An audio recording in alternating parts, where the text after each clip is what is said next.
I see through your motives. You marry for money. Spare me your absurdities, isn't it glaringly obvious? Someone like you, a struggling single mother. That's why even after your husband's demise you linger on, you're truly a daily eyesore. Mia, at 35, endures Emma's social media remarks. Orphaned at a young age, raised by her single mother, Mia's upbringing wasn't lavish. Her mother's unwavering dedication kept them afloat, though not affluent. Despite the financial strain, Mia never felt deprived. She intended to work after high school, reluctant to burden her hard-working mother with college expenses. However, her mother, determined to see Mia pursue her dreams, insisted on funding her education. Overwhelmed by her mother's sacrifice, Mia took on part-time work to contribute. Eventually, she graduated debt-free and secured a job at a prestigious trading company. Driven by her desire to ease her mother's burdens, Mia excelled, climbing the corporate ladder swiftly. Within 5 years, she attained the position of administrative assistant, enabling her to pamper her mother and fulfill her dreams. 2 years later, Mia's dedication was rewarded with a promotion to executive assistant, where she met and fell in love with Ethan, the president's son. Congratulations, Mia. May you find happiness. Thank you for everything. Mia's heartfelt gratitude brought tears to her mother's eyes, radiating joy. However, their bliss was fleeting. Just 2 years into marriage, tragedy struck as Ethan suddenly passed away. Shocked and speechless, Mia struggled to comprehend the abrupt loss. The grief mirrored by Benjamin, the bereaved father, compounded her pain. Amidst their mourning, one person remained unaffected: Emma. Living together post-marriage, Mia couldn't ignore Emma's indifference. No need to worry, Mia. Everything Ethan owns is mine anyway. Lighten up, it was just a jest. A little levity in these somber times could do us all good, but alas, your hopes of inheriting our wealth have vanished. Never did I expect such audacity from you, marrying a man like Ethan solely for love. Unbelievable. Cease your baseless accusations. Ethan was irreplaceable to me. Emma assumed Mia would depart upon Ethan's demise, yet Mia remained. Witnessing Benjamin's stoic facade crumble beneath the weight of his grief, she couldn't bear to abandon him to Emma's callousness. Their home, brimming with memories of Ethan, became her sanctuary. Mia's bond with Ethan was profound, his absence a palpable ache. Ethan once confided in Mia, describing Emma as more of a roommate than a mother. Emma's facade shattered in Ethan's absence, revealing her true nature. Mia chose to stay, honoring Ethan's memory and supporting Benjamin through his anguish. Despite Emma's disdain, Mia remained steadfast, unwilling to relinquish the home she shared with Ethan, where their love lingered in every corner. "I'm counting on you to look after Ethan," Ethan's father would say. "Of course, Ethan is dear to me too. Knowing you're here for him allows me to focus on my work," Emma would reply with a smile. "Don't worry about a thing, you're the best at work," Ethan's father reassured her. "Thank you, have a good day." But as soon as the door closed behind him, Emma's smile faded. "Ah, finally, he's gone. Now where should I go today? Perhaps I'll invite a friend to the movies," she mused. "You're heading out again?" Mia would inquire. "Yes, any objections?" Emma retorted. "Oh no, just remember not to bother your father unnecessarily. He's working hard for you. If you raise concerns, he'll worry and won't be able to concentrate. Just quietly study at home," Mia reminded her. That was our daily routine, yet it didn't seem to trouble Ethan much. Once he got accustomed to it, in fact, he found solace in not being overly scrutinized. As a child, he viewed Emma as a chameleon. "I don't really mind, I see her as Dad's wife, not my mom," Benjamin expressed. He was grateful to Emma for stepping in when he was young, allowing his father to focus on work. Benjamin inherited the company from his step-grandfather and demonstrated a natural talent for running it. As soon as he assumed control, the company flourished, managing 5 businesses with annual revenues in the high hundreds of millions, keeping Benjamin relentlessly busy. My husband recounted how Benjamin barely had time to relax at home when he was a child, witnessing his father's exhaustion. My husband refrained from burdening him with trivial matters like Emma's behavior. He felt adequately cared for and kept his concerns about Emma to himself. He was easygoing, never the typical heir to a vast empire. Were you ever upset about it? Nah, not really. As long as she was home, Dad was at ease, able to focus on work. We never went hungry, and there were always snacks. I see, my husband chuckled. I admired that about him. They weren't unkind to me, they just weren't overly doting. Emma would throw sarcastic remarks my way occasionally, but I brushed them off as typical in-law banter. Besides, she kept busy with theater outings, shopping, and dining with friends. Since I was occupied with work, our paths seldom crossed, and her remarks didn't bother me much. If my husband didn't find Emma's spending problematic, I saw no reason to raise the issue. Yet, Emma's lavish expenditures contrasting with my frugal upbringing unsettled me. It seemed wasteful, but without Benjamin or my husband expressing concern, I kept my thoughts to myself. However, after my husband's passing, Emma's carefree shopping and lack of grief for Ethan intensified my discomfort.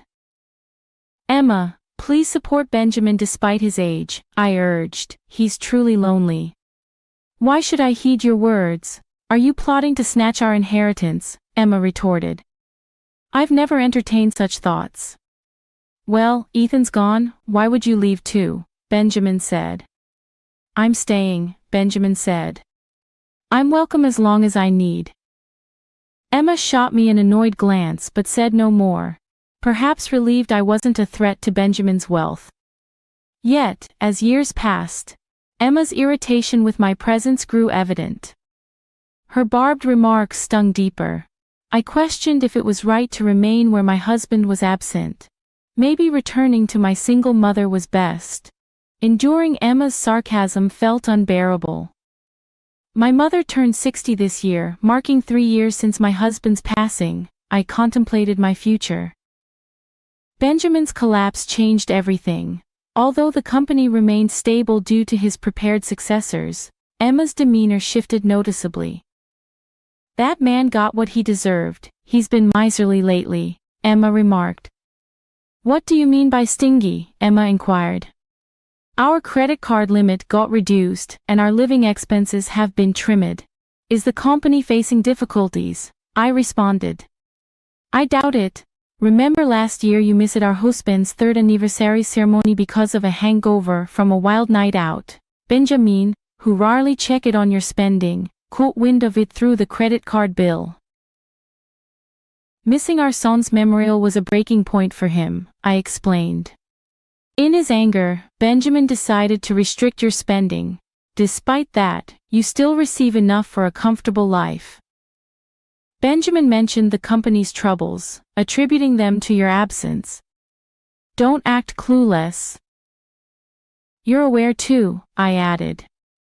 No, I genuinely didn't know. But he claims, to spike his condition he's going to rest at home and live a long life. He's been telling everyone that the doctor said he could live to 100, I shared. That's reassuring, Emma commented. It's not if he lives that long needing care, it won't be a laughing matter, I retorted. Emma's flared nostrils hinted at an impending outburst against Benjamin. Her derogatory remarks about him left a bitter taste. Who did she think had been funding her extravagant lifestyle? Even if Benjamin's company faced troubles, she could at least offer support. Then, Emma dropped an unexpected bombshell.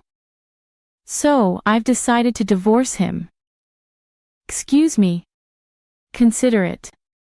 The company might be facing trouble. What if we end up in debt? It's prudent to settle the property and leave before we're penalized. Are you planning to abandon Benjamin when he needs assistance? I can't handle caring for a bedridden old man with no funds left. I intend to secure what I can before his will is depleted and bid farewell. Is that clear? Endless calculated words delivered with a hint of triumph filled me with revulsion. However, just a week after our conversation, Benjamin's health took a drastic turn, leading to his swift demise. He's gone too, just 3 years after my husband. It felt like the world plunged into darkness. Benjamin's voice echoed that of my husband's. Sometimes conversing with him felt like speaking to my husband. Losing the ability to converse with him, to hear his voice, was unbearable. Oh dear, he's departed to the afterlife. What impeccable timing. There are still assets left, correct? His company hasn't collapsed yet. Emma's voice echoed. Perhaps he passed before incurring debt on my behalf. It serves as a reminder of how callous you sound, Emma, to be pleased despite Benjamin's recent passing. Oh, you've noticed. Unfortunately for you, there's no inheritance coming your way. I have preferred Benjamin's presence over any inheritance. Spare me the moral high ground. Now you're just putting on a show, trying to impress others, aren't you? Even if you asked, there wouldn't be a penny to spare. Despite Benjamin's demise, it seemed Emma's mind remained fixated on money. How could she be so devoid of compassion? Contemplating this, my sympathy for Benjamin deepened further, exacerbating my grief. In that case, you needn't bother attending the funeral. What, are strangers prohibited from attending? I understand that's the situation. Emma appeared detached from reality, but I saw no necessity in enlightening her. Are you certain, absolutely within, gone as his spouse? I'm in charge, crystal clear. Consequently, Benjamin's funeral took place quietly, 2 days later, attended solely by close relatives, adhering to his preference for a modest service, rather than a grand company affair. After the service, I noticed several missed calls from Emma on my phone, yet I chose not to respond, despite her repeated attempts to reach out. I remained steadfast in ignoring her. Then unexpectedly, she appeared at my workplace one day. I finally caught you. Why haven't you been returning my calls? She demanded. Oh, Emma, how may I assist you? I replied, still stirring up trouble. I was kicked out of the funeral home. If anyone should have been excluded, it's you. I called you numerous times on the day. What's the deal with ignoring me, huh? Well, you're no longer associated with my mother-in-law. What? But you said strangers weren't permitted at the funeral. So we had a family-only service. I simply asked Emma, now a stranger, not to attend. You're the stranger here. No, the real stranger is Emma. What? When Benjamin fell ill and faced the prospect of being bedridden, Emma served him divorce papers. She seemed to believe that because Benjamin was hospitalized, he had departed to heaven without finalizing the divorce. However, those papers Benjamin had entrusted me to submit. So in name and in reality, Emma is a stranger to us now. Benjamin confided a lot in me back then. Apparently, he informed Emma about the company's precarious situation, and the looming possibility of debt. He suggested a more modest lifestyle for just the two of them. Emma's response was cold. Then it's probably best to split before you're overwhelmed by debt, she said. A month after that conversation, Benjamin collapsed. Even upon regaining consciousness, he knew his health was dire. He confessed to Emma that he might have to relinquish control of the company and rely on her for care. As expected, Emma proposed a divorce. She likely sought to secure assets before his demise.